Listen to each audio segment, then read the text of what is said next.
조합제 TV 시청자 여러분 안녕하십니까? 2023년 1월 22일 저녁 6시입니다. 오늘은 설날입니다. 과거에는 구정이라고 그랬습니다. 그리고 신정과 대비시켰습니다. 박정희 대통령 시절에는 이중과세를 하지 말자. 그래서 구정을 공휴일로 삼지도 않았습니다. 그러나 시간이 지나니까 역시 전통의 힘이 세다는 걸 느낍니다. 지금은 신정, 설날 같이 보냅니다. 그런데 인사할 때 조금 어색하기도 합니다.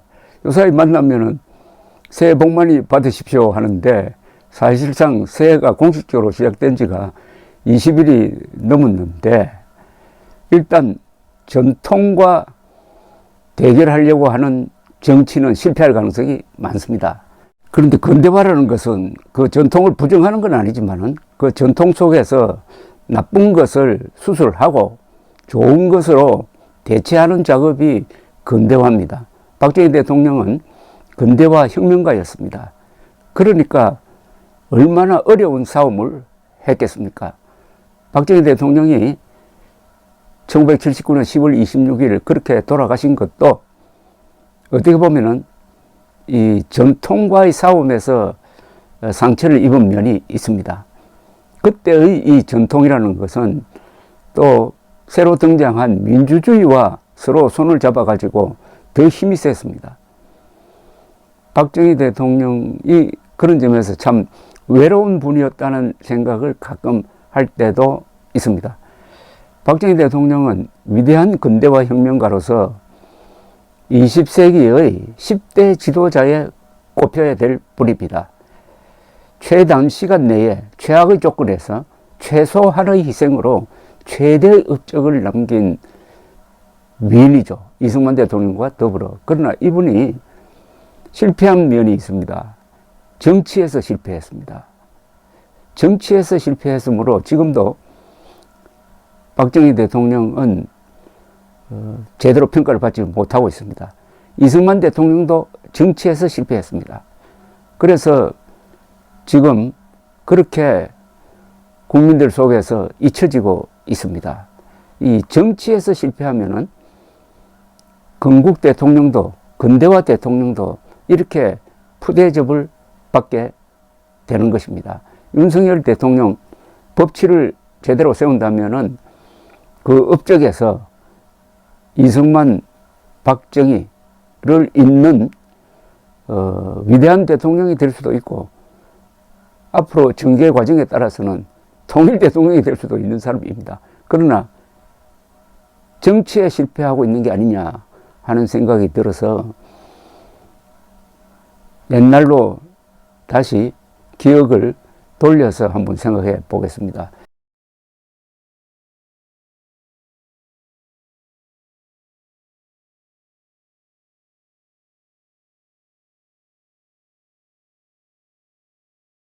제가 박정희 대통령 정기 13권을 썼습니다만은 가장 주력해서 쓴 부분은 그분의 마지막입니다. 10월 26일의 일입니다. 10월 26일은 한국 현대사에서 가장 중요한 날입니다. 왜냐? 이날 일어난 일로 한국 현대사 70년 중에서 30년이 결정됐습니다. 18년간의 박정희 대통령 통치가 끝나고 그리고 그 소용돌이 속에서 전두환, 노태우 두 대통령이 등장함으로써 한 3년이 더 이어집니다. 한 권력이 죽고 또 다른 권력이 태동하는 그 순간이 바로 10월 26일 궁정동 안가에서 있었던 일입니다. 그러니까 30년을 결정한 거죠. 가장 중요한 하루라고 볼 수가 있습니다. 그래서 저는 박정희 정기를 쓸 때 여기에 집중을 했습니다. 감히 말씀드리지만은 11.6 사건에 관한 한 제가 쓴 기록을 능가하는 자료는 어디에도 없습니다. 정부에도 없습니다. 그 중에 한 대목이 지금 이 순간 머리를 스칩니다. 중앙정보부장 김재규는 1979년 10월 26일 저녁 7시 40분쯤 궁정동 안가식당에서 버럭 소리를 지릅니다. 무슨 말을 하느냐? 각하, 이 따위 버러지 같은 자식을 데리고 정치를 하니 잘 되겠습니까?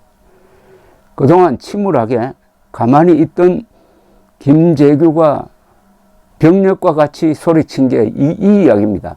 이 이야기를 하고 싶었다는 거죠. 각하, 이따위 버러지 같은 자식을 데리고 정치를 하니 잘 되겠습니까? 박정희 대통령은 김재규의 고향 선배이기도 하고 박정희 대통령이 끔찍이 아꼈던 부하였고 김재규도 박정희에게 충성하는 마음이 지극했습니다. 그런데 이 순간 이런 말을 합니다. 각하, 이따위 버러지 같은 자식을 데리고 정치를 하니 잘 되겠습니까?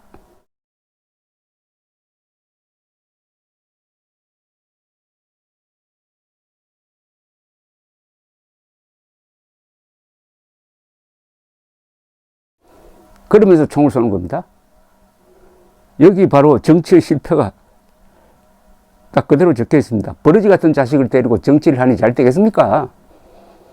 제가 왜 이 화두를 꺼냈느냐? 윤석열 대통령에게도 이렇게 말하고 싶은 사람들이 있는 것 아닐까요?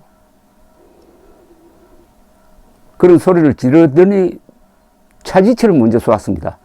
차지철 경호실장은 그때 권총을 차고 오지 않았어요. 팔에 총탄을 맞으니까 응급결에 실내 화장실로 도망갔습니다. 그 다음 박정희의 가슴을 쏘았습니다. 한 번 더 쏘려고 했는데 권총이 고장났습니다. 바깥으로 나갔습니다. 그 순간 김계원 비서실장도 옆에 있다가 같이 따라 나가고 말았습니다. 아무도 박정희 대통령을 지켜줄 사람이 없었습니다. 다만 곁에 있던 두 여인, 심수봉, 신재순 두 여인이 대통령의 등에서 샘솟듯 하는 피를 막는다고 손바닥으로 덮었습니다. 손가락 사이로 피가 냇물처럼 흘러나왔습니다. 버러지 같은 자식을 데리고 정치를 하니 잘 되겠습니까? 란 이 김재규의 울분에 찬 말은 그 뜻이 뭐냐? 차지철 경호실장의 안하무인적 월권을 방치한 박정희 대통령에 대한 격한 감정을 적나라하게 나타낸 겁니다. 차지철은 대위 출신이고 김재규는 중장 출신입니다. 그런데 경호실장이란 직위를 이용해 가지고 그 군선배인 김재규를 모욕 주고 무능한 사람으로 만들고 그리고 박정희가 이를 방치를 해버리고 말았습니다. 그러니까 박정희에 대한 감정이 아니라 김재규는 차지철에 대한 감정이 박정희에 대한 섭섭한 감정으로 심화되었던 것입니다. 결국 위대한 근대화 혁명가 박정희도 정치의 실패로 예기치 않은 죽음을 맞았다는 이야기죠. 정치의 본질은 권력을 관리하는 것입니다. 그 핵심은 권력부 핵심의 단결입니다. 1979년에 김명삼의 신민당이 대여 투쟁을 강화하는 가운데 박정희의 차지철 편에는 지휘부를 균열시켰습니다. 여기에 부마 사태라는 외부 충격이 가해지니 균열은 커지고 감정 문제로 폭발해가지고 18년 박정희 정권이 몇 발의 총성으로 무너지는 순간이었습니다. 한반도에서는 이념은 전략이라고 합니다. 왜냐? 이념은 적과 동지를 구분하게 해주는 겁니다. 그런데 그 이념의 바닥에는 감정이 있습니다. 감정으로부터 비롯된 사건이 바로 11.6 사건이었습니다. 감정이 큰 힘을 발휘하는 데가 한국입니다. 한국 사람들은 매우 감정적입니다.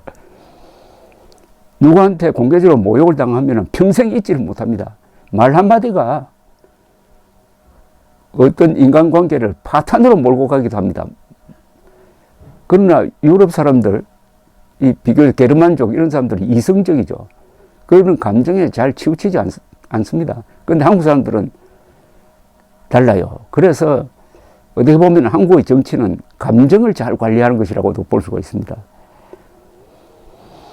자, 이 이야기를 하는 이유는 지금 윤석열 대통령의 장제원 편애에 침묵하고는 있지만은 국민의힘 의원들 사이에서도 각하 이따위 버러지 같은 자식을 데리고 정치를 하니 잘 되겠습니까? 라는 울분이 쌓이고 있지 않은지 주의를 요한다 이겁니다.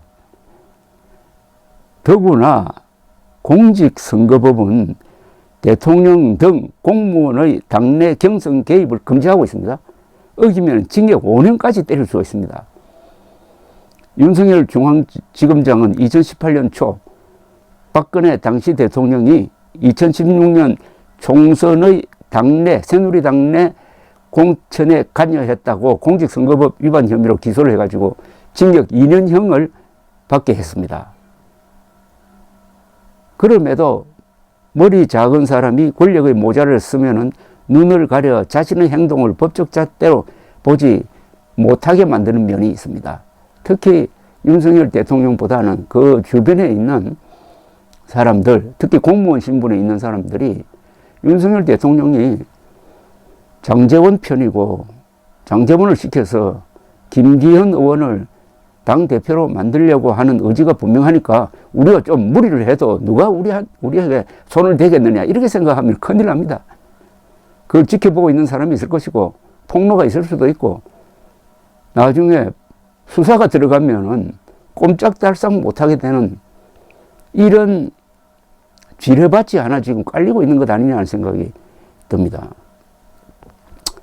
윤석열 대통령은 지금 세 번째 정치적 실수를 하고 있습니다. 당선인 시절의 무리한 청와대 이전으로 보수가 이탈해가지고 지지율이 급락을 했습니다.